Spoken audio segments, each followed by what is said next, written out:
اعوذ باللہ من الشیطان الرجیم بسم اللہ الرحمن الرحیم شہر رمضان الذي انزل فيه القرآن هدى للناس وبينات من الهدى والفرقان صدق اللہ العظیم۔ اس رب ذوالجلال کا بے پایہ کرم، اس کا شکر، اس کا احسان ہے کہ اس رب ذوالجلال نے ہمیں اپنے فضل و کرم سے زندگی کی قیمتی نعمت سے نوازا اور ماہ رمضان کے قرب تک اس رب نے ہمیں پہنچا دیا۔ ایک تو دعا یہ فرما لیں کہ رب آگے بھی ہماری زندگیوں میں برکت عطا فرما، وبلغنا رمضان، اور ماہ رمضان کی بہاریں ہمیں دکھا۔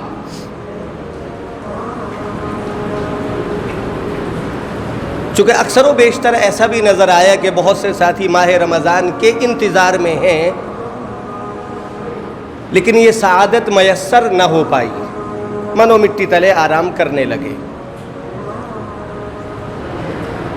ہمارے اپنے قبضہ قدرت میں زندگی کا آگے بڑھانا نہیں ہے۔ رب ذوالجلال نے جو فیصلہ کیا وہ فیصلہ اٹل اور طے ہے۔ ہمارے لیے کہا گیا کہ ہم اپنی نیتوں کے اندر خیر کے ان معاملوں کو شامل کریں، اس پہ اجر ہے، یہ بے فائدہ نہیں ہے۔ مثال کے طور پر ایک غریب بندہ، انتہائی غریب، اس نے ریت کا ایک ٹیلا دیکھا، ریت کا ٹیلا دیکھ کر کہنے لگا کاش میرے پاس اتنا سونا ہوتا، کاش میرے پاس اتنا مال ہوتا، میں رب کے راستے خیرات کرتا، اللہ کے راستے میں خیرات کرتا۔ اس کے پاس مال ہے نہیں، اس نے یہ عمل کیا نہیں، لیکن نیت پر اللہ نے اس کو ثواب مرتب فرما دیا۔ ہمارے مشہور ساتھی بولتے ہیں نا جی، نیت کر لو، ارادہ کر لو، ثواب ملے گا۔ یہ اس امت پر رب کی مہربانی ہے کہ اگر کسی نیکی کے کرنے سے پہلے اس نیکی کی نیت کر لی جائے۔ ہم نے ابھی سے ایک ارادہ بنایا کہ ماہ رمضان کے اندر ہم یہ بھی اعمال کریں گے، یہ بھی اعمال کریں گے، چاہے ابھی ہم نے وہ اعمال کیے نہ ہوں، لیکن نیت کرنے پر ثواب مل جائے گا۔ یہ امت پر فیض ہے، اور یہ بھی رب کی مہربانی کہ ایک بندہ گناہ کا ارادہ کرتا ہے، فلاں نے مجھے اتنا ستایا، میں اب اس کے ساتھ ایسا کروں گا، ایسا کروں گا۔ اس نے ارادہ کیا، خالی ارادہ کرنے پر اسے گناہ نہیں ملتا جب تک کہ وہ گناہ کر نہ لے۔ یہ رب کا کرم نہیں تو اور کیا ہے؟ یہ جو فرشتے ہیں نا، نیکی کے لکھنے والے اور بدی کے لکھنے والے، ہم نے کتابوں میں پڑھا، ان میں ایک امیر ہے، دوسرا مامور ہے، ایک حکم دیتا ہے، دوسرا حکم مانتا ہے۔ نیکی کا لکھنے والا بذات خود حکم دینے والا ہے۔ جب اس بندے نے کوئی ارادہ کیا، جب اس بندے نے کوئی نیکی کی، وہ بدی والے فرشتے سے پوچھتا نہیں ہے، بلکہ وہ لکھ لیتا ہے فوراً، اور یہ لکھا ہوا باقاعدہ پیش کیا جائے گا حشر کے میدان میں۔ اسی لیے میرے پیارو، بڑی اچھی بات کہی کہ عارف باللہ نے، رب کے حضور بھی حاضر ہوں تو کم از کم فرشتے کے رجسٹر میں اندراج کروا لیا کرے، لکھوا لیا کرے۔ ہم جمعے کے دن رب کے دربار میں آئے نا، اس کے گھر میں مہمان بن کر آئے، وہ رب ہمارا میزبان بنا، فرشتہ لکھ رہا ہے، انٹری کر رہا ہے، فلاں ابن فلاں جمعے کی نماز کے لیے آیا، روئے زمین کے اس حصے میں، اس اللہ کے گھر میں، اس مسجد میں۔ فرشتے موجود ہیں، وہ نام بنام لکھ رہے ہیں رجسٹر کے اندر۔ لیکن جیسے ہی خطبے کی اذان شروع ہوتی ہے اور خطبہ ہوتا ہے، وہ فرشتے اپنے رجسٹر کو لپیٹ لیتے ہیں، جیسے ہم نے دیکھا نا پہلے وہ ایک شاہی فرمان چلتا تھا، وہ لمبا سا یوں اور پھر اسے لپیٹا جاتا تھا، تو فرشتے اس اپنے رجسٹر کو لپیٹ لیتے. اب خطبے کے دوران یا جمعے کی نماز ہوتے ہوئے جو احباب مسجد کے اندر جمعے کی نماز کے لیے آئے، رب کے یہاں تو ان کی انٹری ہے کہ وہ نماز میں آئے مسجد کے اندر جمعے کی نماز میں، لیکن فرشتے کے رجسٹر میں ان کا نام نہیں ہوتا، کیونکہ انہوں نے اپنے رجسٹر کو لپیٹ دیا، وہ خطبہ سننے میں مشغول ہو گئے. تو ہم اگر کوئی نیکی کرتے ہیں تو فرشتے کے اس رجسٹر کے اندر جس کو نامہ اعمال ہم بول سکتے ہیں اس میں انٹری کروا لیا کریں. اور اس کے لیے بہترین موقع ماہ رمضان کا ہے. ماہ رمضان میں مکمل رمضان ہم عادت بنا لیں. وہ چیزیں جو سال کے اور دنوں میں ہمارے لیے مشکل ہیں، ماہ رمضان میں ان کی عادت بنائیں. ایک بندہ کہتا ہے کہ جی میرے بس میں نہیں ہوتا کہ میں تہجد پڑھا کروں.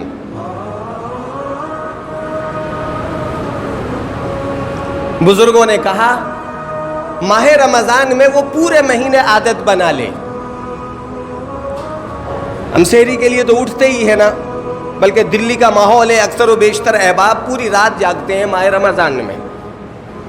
یہ ایک الگ بات ہے کہ وہ مارکیٹ کے حوالے رات ہو جائے، مٹر گشتی کے حوالے رات ہو جائے، یا چاہے وہ موبائل کی دنیا میں اپنا وقت صرف کر رہے ہو لیکن جاگتے ہیں. میں یہ کہتا ہوں ایک تو اگر ہم عام دنوں میں بھی ایسا کر رہے تھے اور ماہ رمضان میں بھی ایسا کر رہے ہیں تو ہم نے کیا فرق کیا ماہ رمضان اور غیر ماہ رمضان میں؟ کیا فرق کیا؟ بزرگوں کا ایک معیار بتلا رہا ہوں کسی کو پرکھنے کا کہ رب کے یہاں اس کا کتنا بڑا مقام ہے.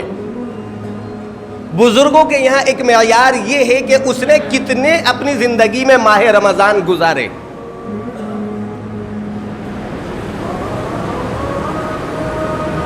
ایک بندے نے اگر ایک ماہ رمضان بھی زیادہ گزار لیا تو بزرگوں کے یہاں یہ ہے کہ ماہ رمضان کی وہ بہاریں مل ہی نہیں سکتی غیر ماہ رمضان میں.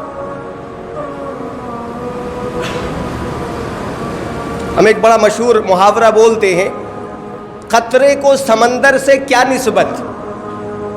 ایک قطرہ ہوتا ہے اور ایک سمندر، دونوں میں کوئی نسبت نہیں ہے نا. قطرہ قطرہ ہے اور سمندر سمندر ہے، دریا دریا ہے. بالکل اسی طرح ماہ رمضان کی برکتوں میں، انوارات میں، رحمتوں میں غیر ماہ رمضان سے کوئی نسبت ہے ہی نہیں. جیسے قطرہ اور سمندر میں کوئی نسبت نہیں ہے.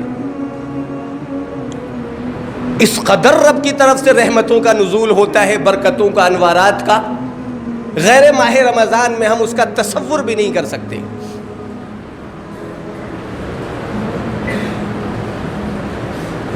تو جس بندے نے غیر ماہ رمضان میں کوئی کام کرنا ہو نیکی کا، ماہ رمضان میں عادت پکڑ لے. وہ ہم سحری کے لیے یا تو جاگتے ہیں یا پھر جاگے ہوئے ہوتے ہیں.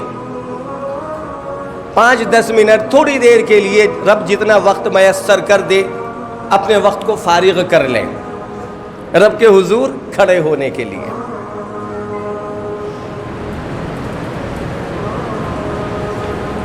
اور ماہ رمضان کے اندر تہجد کا اہتمام فرما لیں. بلکہ میں کہا کرتا ہوں کہ جو نیکیاں ہم ماہ رمضان کے علاوہ میں نہیں کر سکتے، کوشش کریں کہ وہ نیکیاں کر لیں ماہ رمضان میں. موقع ملتے ہیں اس کے.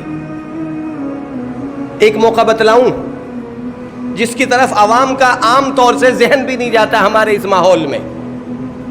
ایک نیکی کا موقع، ہم میں سے کوئی عمل کر لے کتنا ثواب ملے گا. ہمارے یہاں 2 نمازیں ہیں، نفل نمازیں، ایک تحیۃ الوضو بولتے ہیں، ایک تحیۃ المسجد بولتے ہیں. بڑے فضائل ہیں اپنی جگہ پر ان نمازوں کے.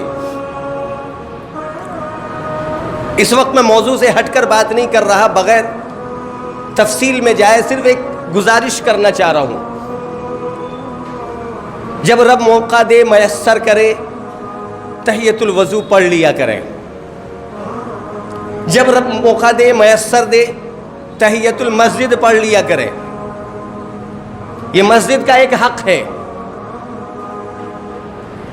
پوری دنیا میں واحد ایک جگہ ہے جہاں تحیۃ الوضو تحیۃ المسجد نماز نہیں ہے، بلکہ نماز کے علاوہ ایک اور عمل ہے. ہم خانہ کعبہ کے اندر پہنچے، وہاں تحیۃ المسجد وہاں کا طواف ہے. جاتے ہی اب پہلی مرتبہ جب ہم گئے ہیں، جب ہمیں طواف نہیں کرنا تب تو پڑھے تحیۃ المسجد، لیکن جب ہم پہلی مرتبہ گئے ہیں تو اب وہاں کا تحیۃ المسجد وہ طواف ہے، طواف کعبہ. اس کے علاوہ پوری دنیا کی مساجد کے اندر حکم یہ ہے جب مسجد جائیں تو اگر موقع ہے نفل کا 2 رکعت تحیۃ المسجد پڑھ لیں. ہم میں سے نہ جانے کتنے ساتھی ایسے ہوں گے انہوں نے آج تک یہ نماز نہیں پڑھی ہوگی. آج تک اپنے اعمال کا ہم خود محاسبہ کر سکتے ہیں. یہ وہ عمل ہے جو متروک ہے لوگوں کے درمیان، اس عمل کو چھوڑا گیا ہے. کبھی رب موقع دے میسر ہو، ہم نے وضو کیا، وضو کے بعد 2 رکعت نفل پڑھ لیں. بلکہ میں ایک اور بات کہوں، کوشش کریں ماہ رمضان میں اکثر و بیشتر باوضو رہنے کی کوشش کریں. انسانی تقاضے ہیں، ہم نے مانا کہ آج غذائیں وہ نہیں ہیں. شکم ہمارا پیٹ جس کا متحمل ہو.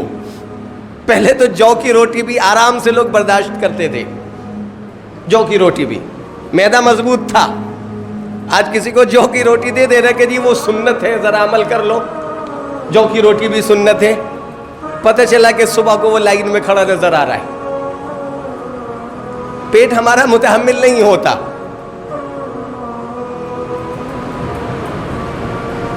اصل غذاؤں کا آج ہمارا پیٹ متحمل نہیں ہو پا رہا.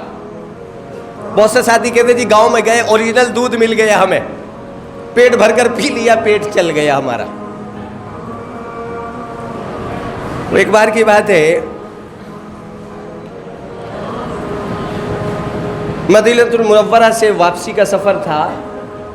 میں ایک تجربہ بتلا رہا ہوں. راستے میں پتہ چلا جی اونٹنی کا دودھ ہے، صبح کی فلائٹ تھی، رات کا سمے تھا، رات کا وقت تھا. یہ مشورہ یہ دیا گیا کہ اونٹنی کا دودھ نہ پیا جائے رات میں، صبح کی فلائٹ ہے، کہیں ایسا نہ ہو کہ پیٹ چل جائے. ہمارا پیٹ آج متحمل نہیں ہوتا. کچھ اپنی بد احتیاطیاں ہیں. ہم نے خود اپنی بد احتیاطوں سے اپنے شکم کو، معدے کو کمزور کر لیا.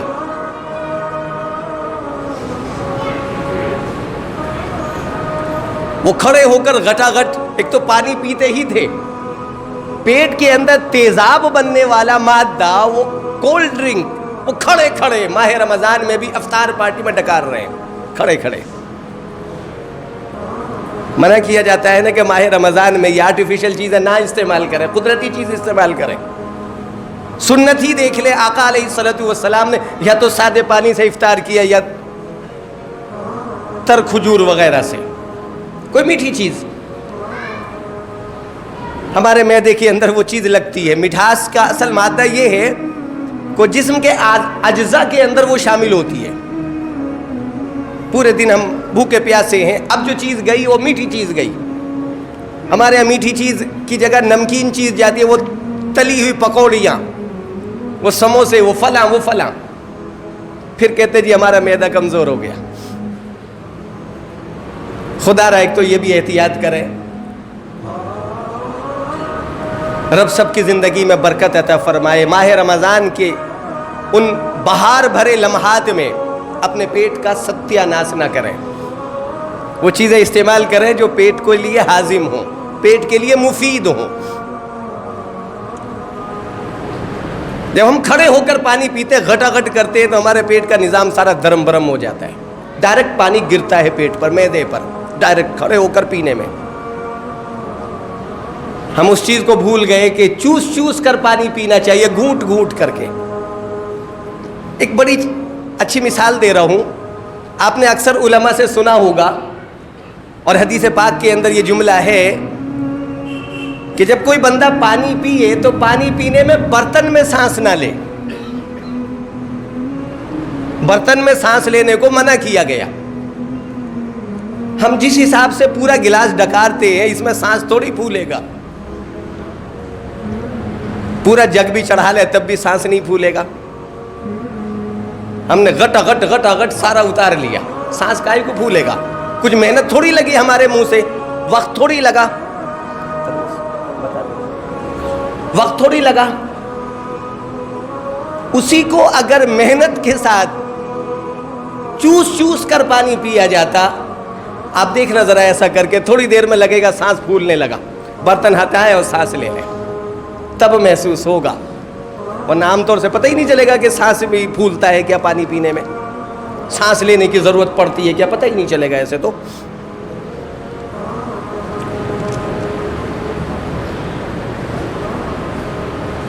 تو معدے کا نظام ہم خود بگاڑ لیتے ہیں. ہم نے مانا کہ آج کے وقت میں کسی کو یہ کہنا کہ ہر وقت باوضو رہے بڑا مشکل ہے, لیکن پھر بھی جتنا کر سکتے ہوں اتنا تو کر سکتے ہیں نا. ایک بزرگ کہا کرتے تھے اگر رب یہ حکم دیتا نا کہ آسمانوں پر آؤ ہم سے دعا کرو, ہم پتہ کیا کرتے؟ ہماری نظروں میں جو سب سے اونچی جگہ ہوتی ہے ہم اس پر چڑھ جاتے. رب یہیں تک ہماری رسائی تھی, اس کے آگے رسائی نہیں ہے, یہیں سے دعا قبول کر. ہمارے اپنے بس بھر میں جتنا ہے. بڑی مشہور بات ہے نا, سیدنا حضرت ابراہیم علیہ السلام نے جب خانہ کعبہ کی عمارت تعمیر کر لی, حضرت اسماعیل علیہ السلام ساتھ ہیں. وَإِذْ يَرْفَعُ إِبْرَاهِيمُ الْقَوَاعِدَ مِنَ الْبَيْتِ وَإِسْمَاعِيلُ, قرآن میں ہے. حضرت ابراہیم اور ان کے ساتھ لگے حضرت اسماعیل علیہ السلام. کیا اصول ہے قرآن کا واقعی. ہم اگر ان اصولوں میں ایک ایک اصول پر نظر ڈالیں نا, ہمیں پتہ چلتا ہے قرآن کتنے اچھے انداز میں ہمیں سمجھاتا ہے. دونوں باپ بیٹے برابر ساتھ لگے کام کر رہے ہیں. حضرت اسماعیل دوڑ کر پتھر لا کر دے رہے ہیں, حضرت ابراہیم علیہ السلام کے ہاتھوں میں پتھر آ رہا ہے,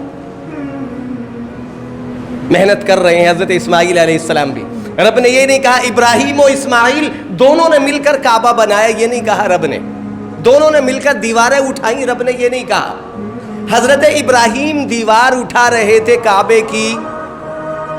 وَإِذْ يَرْفَعُ إِبْرَاهِيمُ الْقَوَاعِدَ مِنَ الْبَيْتِ, وہ بیت اللہ شریف, وہ اللہ کا گھر, جب اس کی عمارت کو اٹھا رہے تھے حضرت ابراہیم علیہ السلام, یاد کریں اس وقت کو, وہ اسماعیل, اور حضرت اسماعیل بھی ساتھ لگے ہوئے تھے. جب ہم کوئی کام کرتے ہیں اور ہمارے بڑے ساتھ ہوتے ہیں, ہمیں نام اپنے بڑے کا لینا چاہیے. ہم ساتھ لگے ہوئے ہیں ان کے. ہمارا الٹا ہوتا ہے, ہمارے پیرنٹس, ہمارے والدین, ہمارے بزرگ, ہمارے استاد کسی کام میں ہمارے ساتھ ہو, ہم الٹا بولتے ہیں ہم ان کے ساتھ کر رہے تھے, ہم نے یہ کام کیا وہ ہمارے ساتھ لگ گئے تھے. بہت سے جملے ہو سکتے ہیں. یعنی بڑھاوا اپنے آپ کو ہم دیتے ہیں, ہم نے ایسا کیا. ہمارے بڑوں میں تو یہ سمجھ ہی نہیں تھی جو آج ہم نے کر لیا ہے.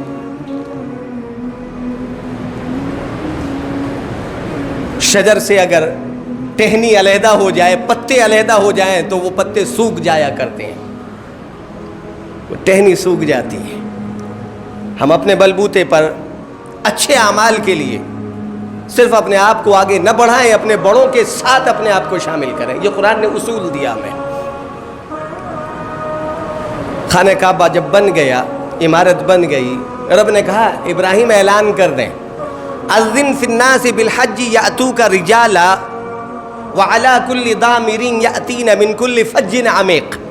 اذن فی الناس بالحج, ابراہیم اعلان کریں, لوگ آئیں, اس جگہ کا ارادہ کریں, قصد کریں, طواف کریں, آ کر حج کریں, عمرہ کریں, وغیرہ عبادات کریں. ابراہیم اعلان کریں. حضرت ابراہیم علیہ السلام کہنے لگے رب میری آواز میں کہاں دم ہے, میں اگر اعلان کروں گا تو میری آواز کہاں تک پہنچے گی. رب نے فرمایا علیک الاذان وعلینا البلاغ. ابراہیم آپ کے ذمہ اعلان کا پہنچانا, ہمارے ذمہ آپ کے ذمہ اعلان کا کرنا, اور ہمارے ذمہ اسے اعلان کا پہنچانا ہے. ہم نے کتابوں میں پڑھا حضرت ابراہیم علیہ السلام کی اس صدا پر جتنے لوگوں نے اس جگہ پہنچنا تھا قیامت تک وہ موجود تھے تب، ان کی روحیں موجود تھی تب، روحیں سب کی موجود تھیں. سب نے کہا تھا لبیک، حاضر ہیں ہم. حضرت ابراہیم علیہ السلام کا جواب دیا تھا سب نے لبیک. جس نے جتنی بار لبیک کہا اتنی بار اس گھر میں پہنچتا ہے وہ. بڑے مبارک ہیں، نہ جانے کتنے ایسے ہیں کہ انہوں نے دما دم لبیک کہا ہوگا، لبیک لبیک لبیک. ہمارے نمازیوں میں آتے ہیں بہت سے احباب، کتنی بار ان کی حاضری ہو گئی، انگنت، پورا پاسپورٹ بھرا ہوا ہے ان کا. مبارک ہیں وہ، نہ جانے ان کی روحوں نے کتنی بار دما دم لبیک کہا ہوگا. تو یہ رب کا اختیار ہے، ہمارے اختیار میں نہیں. ہم اپنے طور پر جتنا کر سکتے ہوں کر لیں. میں اسی بات پر ابھی اپنی بات روک رہا ہوں. کوشش کر لیں اکثر و بیشتر باوضو رہیں جتنا ہو سکے. 24 گھنٹے میں اگر ہم 1 گھنٹہ ٹوٹل ملا کر باوضو رہتے تھے اسے بڑھا لیں وقت کو. مغرب سے عشاء کر لیں، عصر سے مغرب، جو بھی ایک وقت مقرر کر لیں.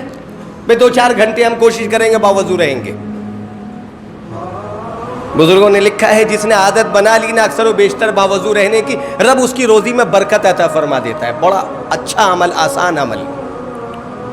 اور پھر ایک عمل جس پر میں اشارہ کر رہا تھا، اسی پر ابھی اپنی بات روک رہا ہوں.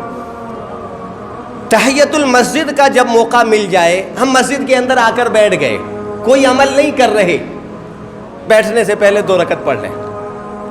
ماہ رمضان میں میرا خیال ہے تقریباً ہر جگہ ہی، صرف یہیں کی بات نہیں کر رہا میں، ہر جگہ افطار والوں کو موقع دیا جاتا ہے کہ کچھ تھوڑا سا خورد و نوش کر لیں اور پھر اللہ کے گھر میں آ کر نماز پڑھیں. تھوڑا سا ٹائم دیا جاتا ہے. اب ایک بندہ تو فوراً افطار کر لیتا ہے لمحے بھر میں، ایک بندہ تھوڑا دیر لگاتا ہے.